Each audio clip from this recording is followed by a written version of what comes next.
On surveillance video, spray painting soccer-related graffiti on a historic landmark that was built in 1565. The two suspects have been arrested, and officials say repairs will cost more than $10,000. Now, this is the latest in a string of tourist incidents. A woman recently used the iconic Trevi Fountain as a personal water fountain, and two people were caught on video vandalizing the Colosseum. Traditional glass bottles are thought to make up more than half of the carbon footprint for the wine industry, but a British company is looking to cut glass out while helping wineries here in the U.S. KCAL News reporter Ian Lee shows us how the idea will create more local jobs. Uncorking the future of greener wine starts in this English factory. We've got more than 5,000 bottles to stack. This is 5,000 bottles right here. 5,000 bottles sat right here. Call it Card Bordeaux. After all, these are wine bottles made from paper. The overall carbon footprint is much, much, much lower on a paper bottle than it is the equivalent glass bottle. We believe it's up to 6 times lower. The first few hundred... Frugal Pack product director J.P. Grogan designed the bottles and the machine that makes them. How long do one of these bottles hold up for? For a red wine, we're seeing sort of in excess of a year and a half. For white wine, it's sort of in excess of 12 months. The contraption pinches, folds, and molds more than 2.5 million bottles every year.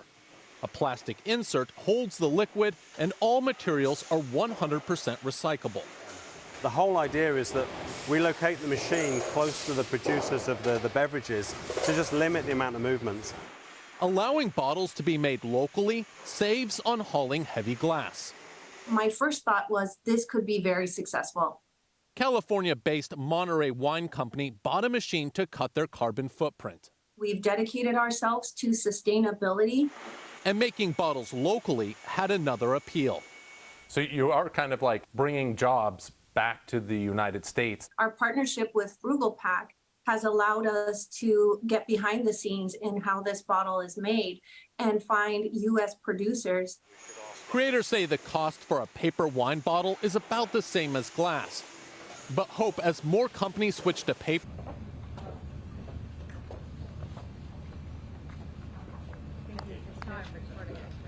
No, you cannot. Breaking news right now on the shooting that left 4 people dead and 6 others injured inside an Orange County bar. Let's listen in. Appreciate you being here. I'm Carrie Braun, Director of Public Affairs for the Orange County Sheriff's Department. Today we're going to have 5 speakers for you. Sheriff Don Barnes from the Orange County Sheriff's Department, Division Chief Shane Mall from the Orange County Fire Authority, Chairman Don Wagner from the Orange County Board of Supervisors, District Attorney Todd Spitzer from the Orange County District Attorney's Office, and Medical Director Tetsuya Takeuchi from Mission Providence Hospital.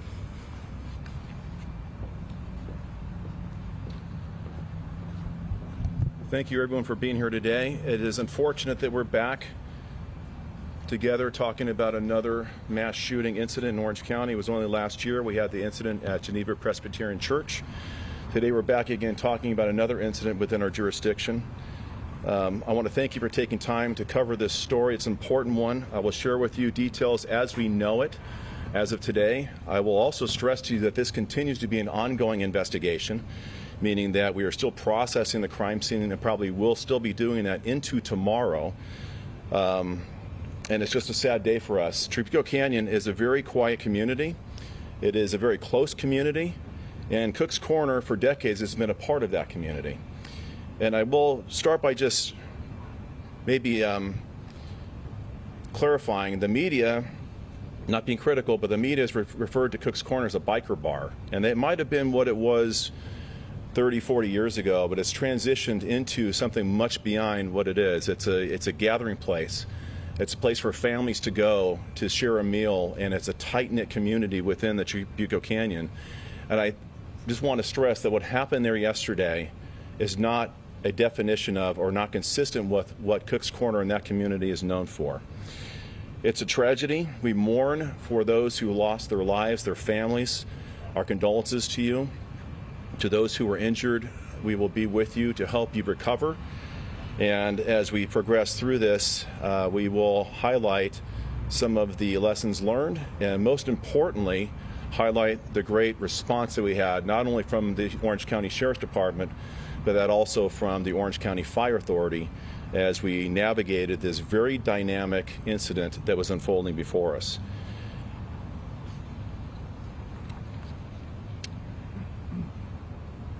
I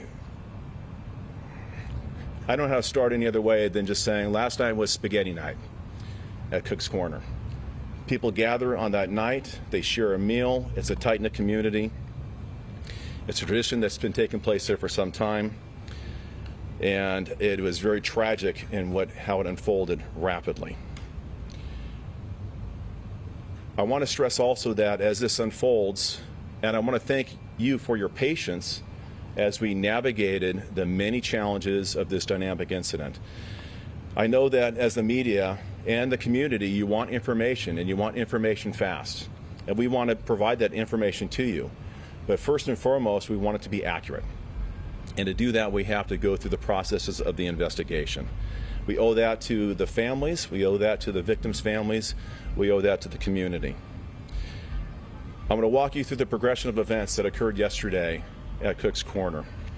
At 7:04 p.m., we received multiple 911 calls about a shooting occurring at Cook's Corner, an active shooter incident. Multiple deputies from my department responded and were there within 2 minutes to address the issues that were unfolding at Cook's Corner. When they arrived, they did not know the location of the shooter, and they split to quickly cover ground. I'll cover later the tactics and trainings and how we have grown over the years in our response, and that will make more sense in just a moment. A team of deputies responded to the upper parking lot area where they located the suspect. The suspect began firing multiple rounds at our deputies from a shotgun. Patrol units were struck by gunfire. At least one round went through the unit of a windshield's unit. No of our deputies were struck, and no injuries were sustained by them by gunfire or any other means. Despite the great danger, they progressed and encountered that individual, and a deputy-involved shooting occurred.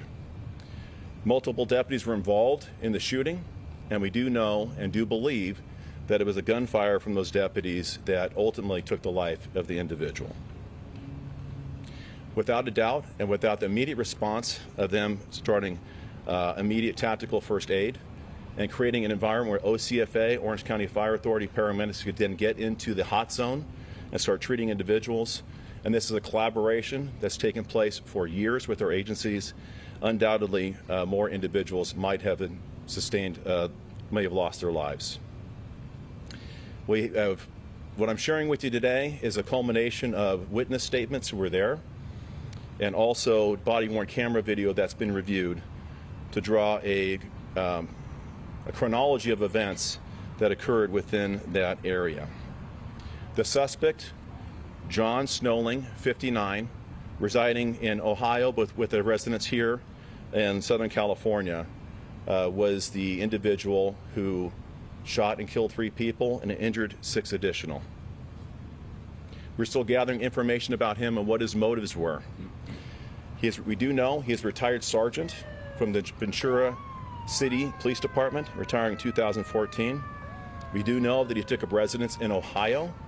We also know that he has a second residence potentially in the Camarillo area, and we believe he traveled from Ohio with an ongoing dispute regarding the separation and pending divorce with his wife.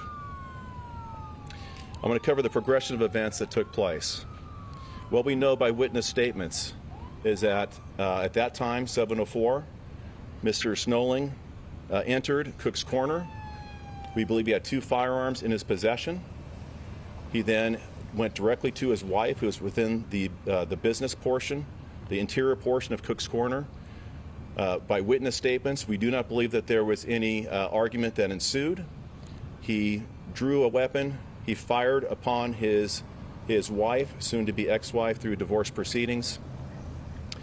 She was struck once. I'm not going to go into the nature of her injuries. She was struck once by gunfire. We do know that somebody who was sharing a meal with his ex-wife was also shot at and struck by gunfire. Mr. Snowling, the suspect, then started randomly shooting at patrons within Cook's Corner. That progressed to the outside area. The individual who was with his wife was able to make it outside of the interior portion of the restaurant and into the exterior, ultimately to the roadway out in front. Once outside, Mr. Snowling, the suspect, these are photos. These aren't actual crime scene photos. These are photos by other means. This is the aerial portion of Cook's Corner. This would be the front portion. This would be El Toro Road. Live Oak Canyon goes in this direction here. We do know that the interior is where the initial contact took place. We know that there was an exit, and one of the victims was located here, who succumbed to his injuries. We know that in the area and the gunfight that ensued outside as the suspect continued to shoot upon patrons in the outside and interior area, that other individuals were shot in this portion of while he was shooting randomly at individuals. The suspect then retreated to the back area, which is this we call the upper parking lot. This is a view of the upper parking lot here in this location. The suspect had his truck parked in this area. He went back, returned to his truck, gained access to a third handgun and a 12-gauge shotgun back in this area. At that time, an individual went up to encounter the suspect. He was shot. He ultimately was drawn back into this area for first aid after the scene became static, and he deceased as a result of his injuries. The patron who was with his wife was able to make it out to this area, and unfortunately, she succumbed to her injuries. The individual who was shot in this area was one of the gentlemen who succumbed to his injuries. We do know, and this is a correction, and this happens in the fog of war as you go through these very dynamic incidents, that there were 6 other patrons there that night who were also struck by gunfire. I can tell you all of the individuals who were shot, the 3 who deceased, not counting the suspect, the 6 individuals who sustained gunfire are all adults. No children were injured during the course of this encounter. Our deputies responding to this area, this would be a view of what they saw up in this upper area. This is the upper area here. This is where the suspect was located. The gunfire ensued and where he was shot by our deputies and ultimately succumbed to his injuries. I can tell you this, and this is not I'm proud. I'm proud of the response by our department, not just last year, but this year. And there's a reason why we train the way we do to encounter these type of incidents. And this has been going on for decades. And our training, the tactics, the tools we give people, the trust in them to do their job. And I can tell you in this circumstance, as in every day when something like this happened, I am beyond impressed by our response from our deputy sheriffs. When I talk about these response, and I just want to give you a little bit of what we do, for post-Columbine, our department was key in the creation of Incident Action Rapid Deployment, active shooter training. MACTAC, which is Multi-Assault Counterterrorism Actions Capability. How do you leapfrog and use military tactics to approach a facility is what they did here. Approaching this individual in an outside environment using military tactics, outflank him and encounter him. Our deputies have long rifle platforms, AR-15s, body gear they put on, Kevlar helmets. We give them breaching tools to break into doors and cut off locks, which came in key last year in the Presbyterian Church incident. Our sergeants have drones that can take an aerial platform for intelligence gathering information during critical incidents. They have individual first aid kits and do tactical medicine. All of these very intentional things we've done for decades to prepare us, unfortunately, for incidents like this have enabled us to intervene, use tactics, encounter individuals, bring issues that are dynamic to a static environment, and ultimately save lives of others who have been present during these unfortunate incidents. I also want to thank once again the Orange County Fire Authority. If not for our partnership and continued training and collaboration with them, which is unique to us and like none other in the state of California, we are able, through our continued practice and tabletop exercise and drills, to have them included in the way we respond to these incidents. So when something like this happens, it's not one agency and then another agency, it's one community of first responders that allows us to go into these environments and address these threats. Sadly, the 3 victims that were deceased at the scene, I will tell you 2 of the individuals who deceased have not yet been identified through our process at the coroner's office. Next of kin notifications have not been officially made, so I'm not going to share information about them other than their gender. The one male subject who was the individual who deceased in this area is John Leahy, 67, of Irvine. An additional adult female and an additional adult male, both deceased. One was with the wife, and one was made an attempt to encounter the suspect in the back parking lot and hopefully bring this circumstance to an end. 6 additional victims were taken to local hospitals. Later, the doctor will describe their ability to treat them and as much as he's willing to share or can legally share about their injuries. As I mentioned earlier, all 6 of those individuals sustained gunshot wounds.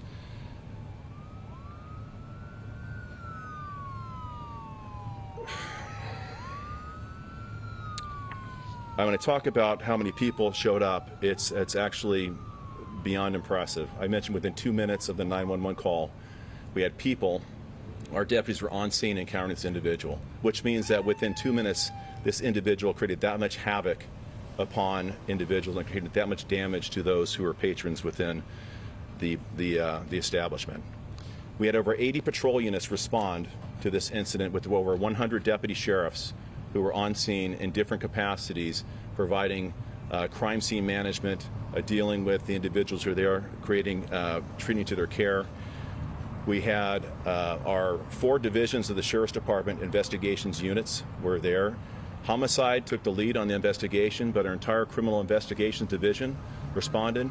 Southeast operations criminal investigators responded, and Southwest division investigators responded to address this issue. I'm also the county coroner, so our deputy coroners responded to address those who perished as a result of this attack. And we had our crime scene investigators who are still on scene processing the tremendous amount of evidence that still remains at the location. They conducted 40 interviews of individuals who were there as witnesses, but we do not believe we got to talk to all of them. Some people may have returned home after the incident. If you were present at Cook's Corner last night during this incident, we ask that you call our department commander, our dispatch at 714-647-7000 so we can connect you with an investigator and get your statement of what you may have seen at the location. Patrons of Cook's Corner who were there last night had to rapidly leave the location, and we have a lot of their personal effects back on scene inside the crime scene. First, we thank you for your patience. I want to thank those who stayed overnight to give statements. I can only imagine how daunting that might have been and how impactful. We did have members of the community who do services for those who are impacted to make sure that they are getting the psychological and mental health support that they need so that we are not just leaving them alone. That's done through the Trauma Intervention Program of Orange County, who sent numerous personnel there to address those issues. I also want to thank the numerous law enforcement entities, not just within Southern California, Orange County, but beyond. Our partners with ATF, the FBI, the municipal agencies within Orange County, Sheriff Robert Luna and Chief Mike Moore from LASO and LAPD, and my 57 partner sheriffs throughout the state, where every one of them offered resources and help during this trying time. This is not, it's not easy on our personnel. This is the second deputy-involved shooting we had in 4 days. This is the second critical incident at this magnitude that we have processed and responded to over the last 2 years. And beyond the process that we have in place, I want to assure the public that not only do we evaluate our response, the tactics we use, the training, looking for opportunities to improve, but we also have internal mechanisms to evaluate through administrative reviews, internal affairs investigations. The district attorney will talk about his role in doing the officer-involved shooting investigation. The Office of Independent Review also responded out to this incident and was there last night. So we have a lot of ability to review this. Within about 45 days, we will release a critical incident video of the encounter that took place last night that will have, as appropriate, video and other information that we share with the public about how we responded and what we will do going forward. I also want to thank just my department and our community that we serve. It's not uncommon when something like this happens to have an outpouring of support from the community, and that happened last year. It happened again last night. I don't want to respond to any of these, and I hate being up here talking about critical incidents like this. We have to put a stop to these mass shootings. We have to train on a national platform of what we know will be responsive to mitigate them rapidly. And I believe we have within the Orange County Sheriff's Department and partnering agencies that do it like we do. When you can respond to a church and be within the worship center within 4 minutes, and you can respond to an active shooter unfolding extremely dynamic incident with tens, dozens of people on premise trying to get there, navigate the risk, and identify the shooter, and do that within a matter of minutes. I think that shows that we are a model agency in how to respond to these. My hope is that we would never have to be that model agency, but the practices and policy we put in place have definitely helped save lives that we have to address these critical incidents. So we'll answer questions at the end of this of the 5 speakers, and I thank you once again for being here.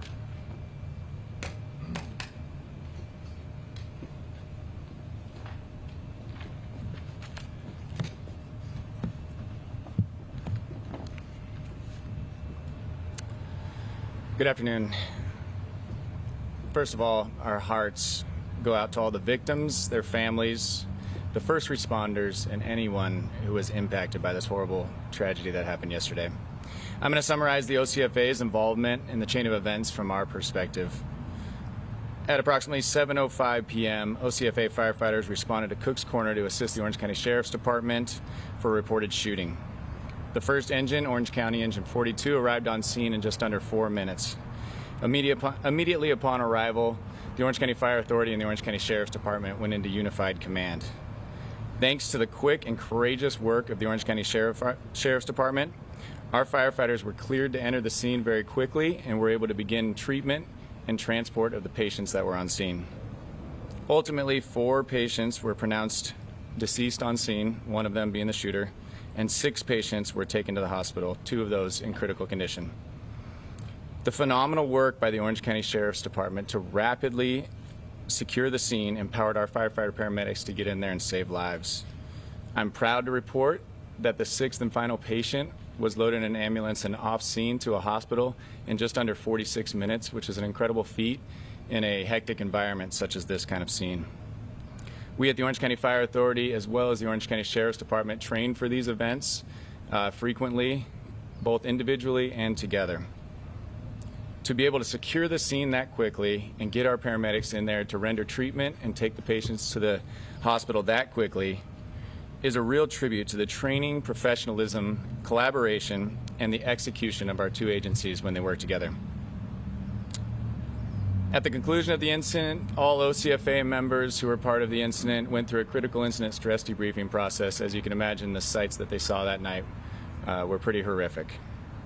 The OCFA wants to thank the Orange County Sheriff's Department, the FBI, the ATF, Mission Hospital, our local elected officials, and the entire community of Trabuco Canyon for working together during this challenging and heartbreaking time.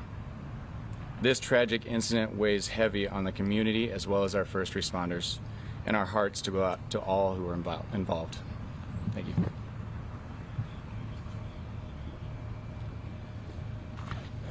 Good afternoon. I'm Orange County Supervisor Don Wagner. I'm here first as the chairman of the Board of Supervisors to say on behalf of the entire community, to the extent I have the right to do that, the entire county, to offer condolences to those who were so tragically injured and or killed last night on behalf of this county community. We do want to know that we are there for you. But I'm not just here as the chairman. I also have the privilege of representing Cook's Corner and the surrounding areas.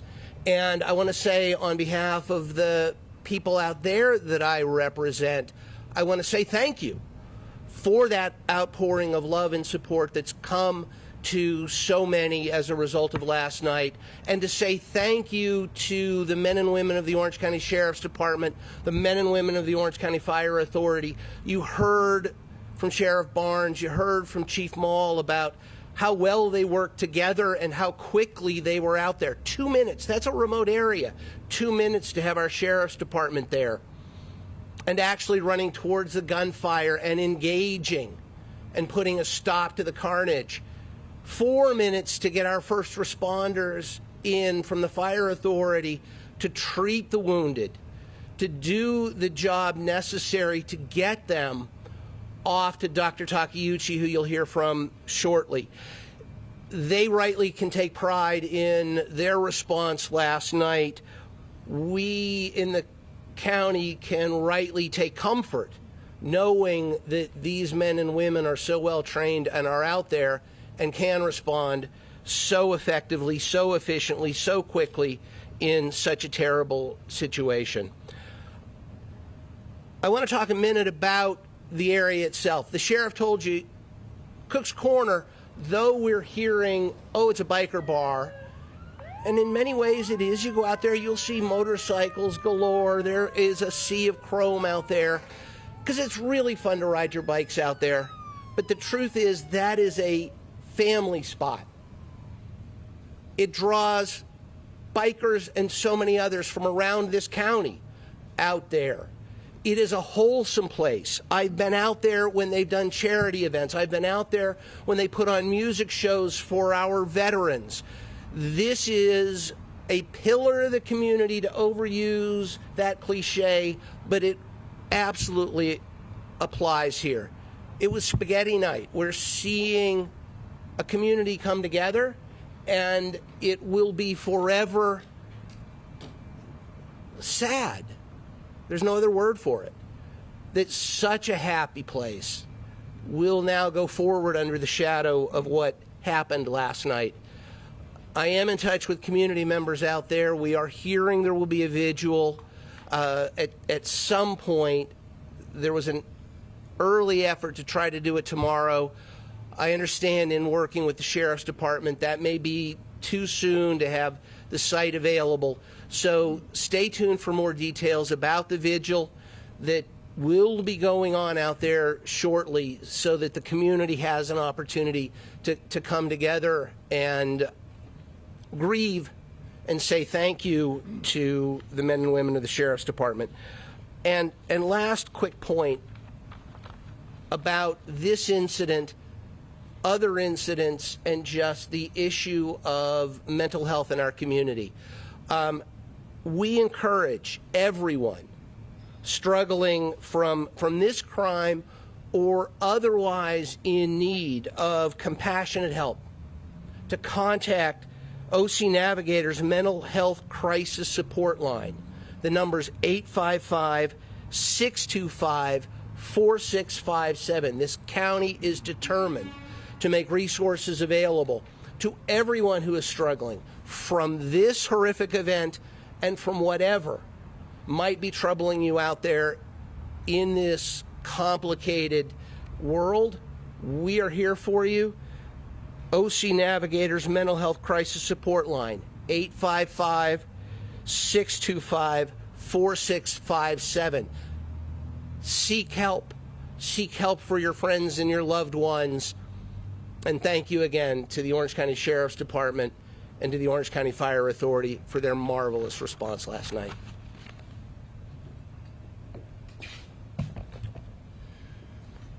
Good afternoon. My name is Todd Spitzer. I'm the elected district attorney, and I'm not so happy to be here. The district attorney has two roles when you have a situation like this. One would be to review the evidence when it's ready to determine any prosecution of the individual who is deemed to have committed a particular crime. In this case, we all know that that issue was resolved by the suspect dying at the scene. So that question has already answered itself.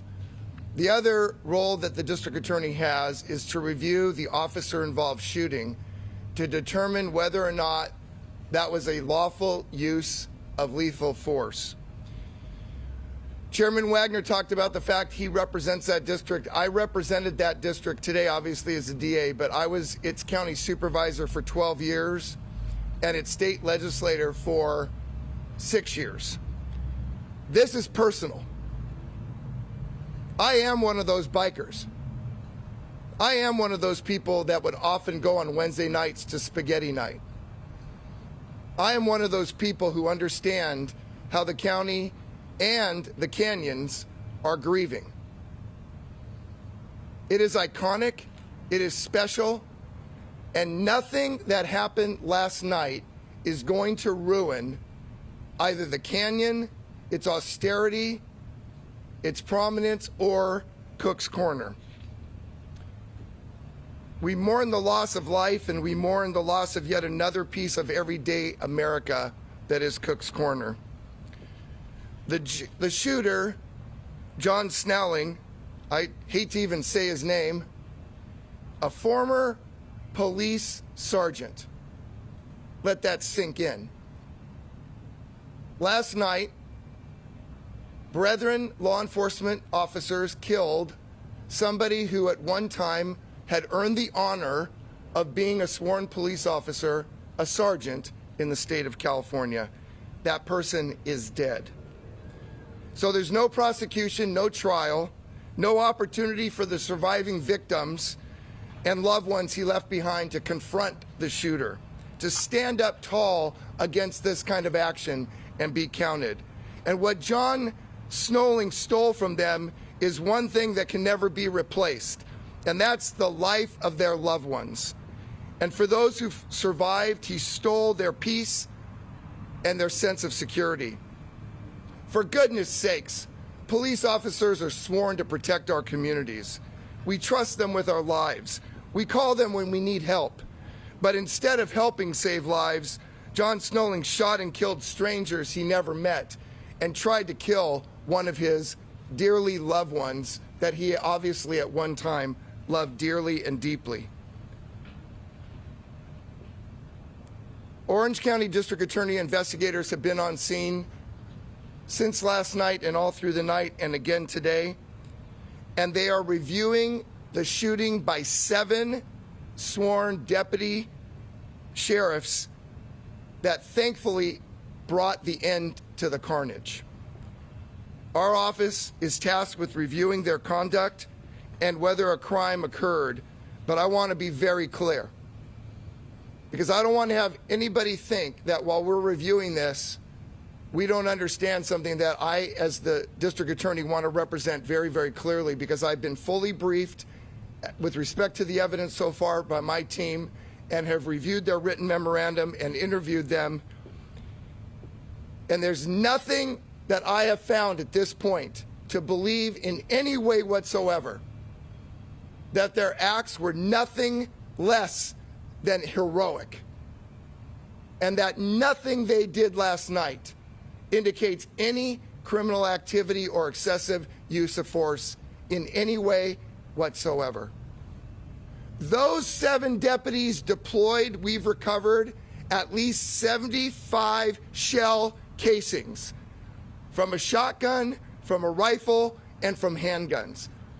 Those deputy sheriffs took the action that was necessary to take out the suspect, to stop the danger, to use their training, and to make sure that the suspect could do no more harm. Every single second counted in those few moments, and these deputies, who we're all so proud of, were on scene and engaged the active shooter within minutes of the shots that he was shooting at them. And they were taking fire. And they didn't back down, and they did what they were trained to do. And for goodness sakes and for God's sakes, I am so grateful and thankful. We will continue to thoroughly investigate this. We will obviously form conclusions, but I don't see, although it could change, that my representation to you today or my opinion will be any different based upon what I know now. Victim advocates are standing by to help anybody and everybody who needs assistance. and they're commonly referred to as waymakers. We have advocates here today, and I want to make sure that you report that anybody who believes that they need counseling or grief assistance or any resources necessary, they're to call Waymakers at 949-250-0488. No one should have to experience this tragedy.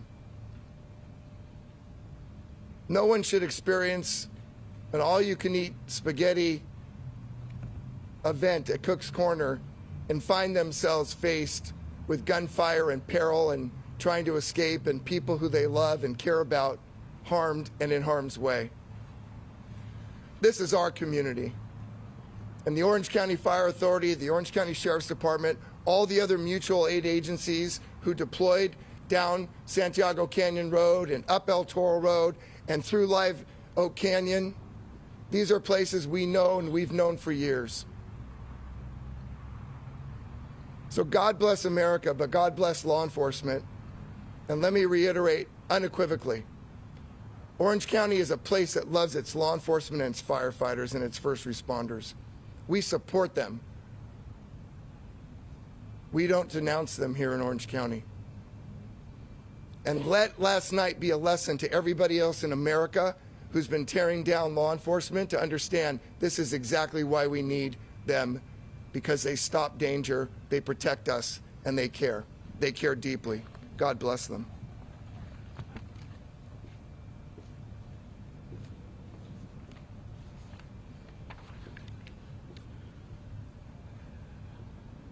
Good afternoon. I'm Tetsuya Takeuchi, Trauma Medical Director at Providence Mission Hospital. Yesterday evening, after 7 p.m., we received a mass casualty incident to our hospital, and we immediately activated the trauma backup system, which invited several trauma surgeons, trauma nurses, anesthesiologists, and all staff to the hospital to be prepared to receive multiple patients with gunshot wounds. We received a total of 6 injured patients, all of whom were hit by gunfire, and 2 of them were in critical condition upon arrival. Those 2 patients were immediately stabilized and resuscitated with successful resuscitation efforts by the trauma team, and the rest of the patients were treated in Mission Hospital.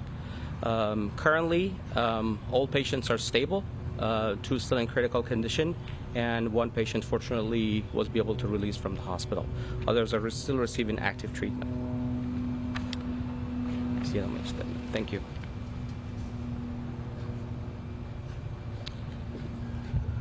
Before we entertain questions, I just want to correct one piece of information. The individual, the shooter, had 4 weapons. There were 3 handguns, a .380 pistol, a .38 caliber 5-shot revolver, a .25 caliber pistol, and a shotgun. There was not a rifle. So just to correct the statement, there was not a rifle recovered at the scene. There were those 4 weapons. With that, I'll take questions. Sheriff Barnes, I have 3 questions for you. I just want to clarify that he drove from Ohio to kill his estranged wife, Marie. And the number 2 is, did she have a restraining order against him, and was there a history of domestic violence between him and her? Okay, so there's 3 compounded questions there. We believe he did travel from Ohio, to answer your first question.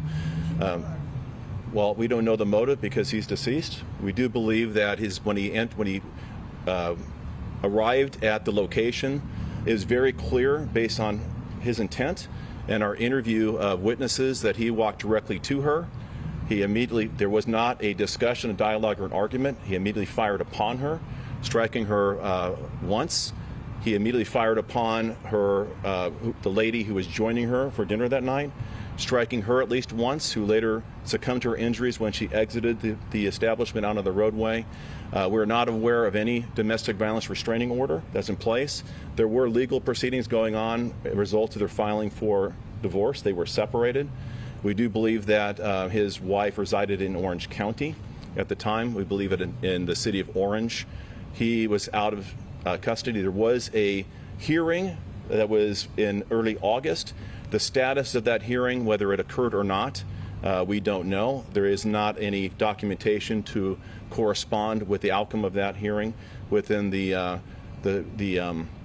judicial system. I think I answered all three of your questions. I have a question. Being out in Orange County, I'm one of the county residents myself. Yes, nice to see you, and I'm sorry for the circumstances in which you were here. Is there anything that Orange County can do privately without having to wait for Congress to do something about gun control? I realize this guy was from out of the area, but what about in the area? So the question was, is there anything Orange County can do about gun control? I can tell you that one thing I do as the sheriff is I have what's called an APS team, that's Armed Prohibited Persons System deputies that go out and get weapons from people who are prohibited from possessing them. That's the one thing that we can do. I'm the only agency in the county that has that team that does that. And we take guns away from people who cannot lawfully possess them routinely. Regarding your questions to Congress, that would be something that needs to be directed to Congress. Yes, ma'am. Yes, sir. Do we know if he acquired those weapons legally, and if does he have any criminal record? So the question was, did he acquire the weapons legally, and did he have a criminal history? He did not have a criminal history that we're aware of. He did acquire all of the guns legally. Most of the guns were acquired, the pistols were acquired while he was a peace officer. The .380 pistol was acquired lawfully in 2014, whether that was in 2014 prior to or after his retirement, but it's contemporaneous, approximate to his retirement date. The .380 revolver was acquired in 1987. The .22 caliber pistol was acquired in 1997, and the shotgun was acquired after he retired in 2016. Hey, Sheriff, I have a couple questions. Yes. From the video at the scene, you can see dozens of crime scene markers on the street outside of the bar, and you mentioned 75 shell casings. Is it believed most of those crime scene markers are shell casings? And number two, how many rounds, I mean, I know that's a long way to go, but estimate how many rounds do you believe he fired, and how many rounds do you think the deputies fired? So the question from Chip was, the crime scene markers that are at the scene, were those representative of shell casings or some other evidence? It's representative of every piece of evidence they believe is related to the ongoing investigation. And regarding shells or shots fired, that will be determined through the investigation. There'll be a combination of both. Rounds that he fired from his weapons, and also responsive deputies firing upon him as they encountered him during the ensuing gunfight. And we also saw a video of the search of his home in Camarillo. Can you talk about what you were looking for? Did you find anything there? Yes, we served a search warrant at his home in Camarillo. The outcome of that search warrant we do not know yet. Keep in mind, and I'm not trying to be dismissive of the questions, but we have hundreds of people working a very dynamic, now static scene, but it's a large evidence field. We had numerous investigations and interviews that had to take place. Serving a search warrant is common in an incident like this, but the outcome or what was produced in that search warrant I'm not aware of yet, but we will get to that at some point. Just one clarifying question from your earlier question you had. Do you believe he drove straight from Ohio to the bar, or was he at his home in Camarillo when he came down? We believe he traveled from Ohio to be here. Whether he traveled from Ohio directly there, I don't think that was likely. I think he came to the Southern California area and then traveled to Cook's Corner when he determined his wife would be there and then encountered her there. Next question. The divorce has not finished. He was still in process. No, the divorce was still proceeding. There were several processes through that divorce, but it was not finalized. No children? I'm sorry? No children from the marriage? Yes, they do have children. They're both adult children. I would like to share with you that we're able to arrange for their adult son to be with his mother, which I think was important. I can tell you that his mother, based on information we've received, is conscious and is speaking. So her status seems to be improving somewhat, significantly. Do you believe he unloaded the ammo in the first two weapons and then went back to his truck to retrieve the other two guns, and that's when the deputies encountered him? And how many deputies fired or were engaged in the gunfight? So the question was, at what point did he access weapons? We know that he had two weapons. They were both either the pistol or revolver or two pistols that he used throughout the initial encounter. He used those weapons to fire upon other patrons outside as he was shooting randomly. We do not believe he knew any of these individuals other than the person who may have been with her at dinner, but we don't know that to be confirmed. We know that they were there. She was there with a friend having dinner that evening. Whether he reloaded, don't know. He retreated back to his truck. When he retreated to his truck, he gained access to the third either pistol or revolver, and then access the shotgun. It's at that point that deputies responded in 2 minutes. So all this happened within 120 seconds for him to get back to his truck where the deputy involved shooting encountered, and we know 7 deputies fired upon him or countered him while he was returning fire and firing upon our deputies as they responded to the scene. How much ammo did he have left at the time he was stopped? Sorry? It was over by 7:07. It started at 7:04. It started at 7:04, and approximately 2 minutes later, he was encountered. And keep in mind that that's not just the end of our encounter with him. That's just a benchmark of when the threat was terminated. And at that point, then we have to do all these other things in rapid succession, meaning we refer to it as a hot zone. We have an active shooter environment. You have to contain that and validate that there is one and only one shooter. Where there are 2 shooters, we have to make sure all these areas are safe. We're entering tactical first aid. We want to make the scene safe as quickly as possible for fire authority to bring their paramedics into and on the scene. We did that very rapidly, as shared by the chief, talking earlier about how soon that happened. And by the way, when you have 9 victims, 1 deceased suspect, and 6 people, and all the other dozens of individuals that you're assessing in a timely fashion, having all of those people transported in under about 46 minutes, that is a phenomenal feat. And that goes to the testament I shared earlier about how we train, how we do tabletops, how we do real-time exercises with our partners in the fire authority. It's not just an active shooter, it's in wildland interface, it's in earthquakes, it's in floods. We do all of it, and we are perhaps the best prepared team, I believe, in the nation. Sheriff, how much ammo did you have left at the time the deputy stopped? I don't know how much ammo I left, Chip. I know that they are processing that, and they'll go through everything.